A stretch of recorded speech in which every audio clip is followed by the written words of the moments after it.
Diyos lang siguro dapat ang magsasabi sa inyo kung okay, nasasayang lang yung oras mo, 'di ba? Or hindi. So sa tanong na, ang gaming ba dapat ituloy or mag-quit na? Ang sagot ko is balance. Balance lang natin, guys. Na wala tayong nasasakripisyo. And ayun, kayo ba, guys? Anong sa tingin nyo? Nalaro nyo na rin ba yung Kingdom Come Deliverance? Grabe kasi, no? Ang ganda ng laro to. Kala ko maboboring ako nung una.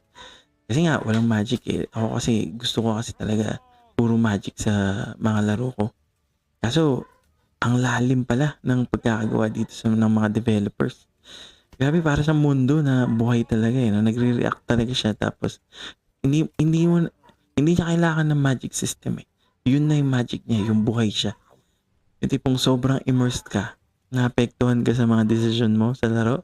Mentally lang naman, syempre, tsaka emotionally. Pero yun din eh. Kasi ang point ng role-playing, di ba? Magkaroon siya ng effect sa'yo. Anyways, kayo ba, nag-quit na ba kayo sa paglalaro dahil wala ng oras? Nagigilty ba kayo kapag naglalaro pa rin? Kumari, kahit kasi matanda na, ganun. Or baka wala lang sa inyo. Pag-usapan natin sa comment down below. Kung umabot kayo dito sa part ng video na to, thank you. And kung gusto nyo pa ng mga ganitong klaseng videos, subscribe for more. And kung nagustuhan nyo naman yung video na to, like and comment down below.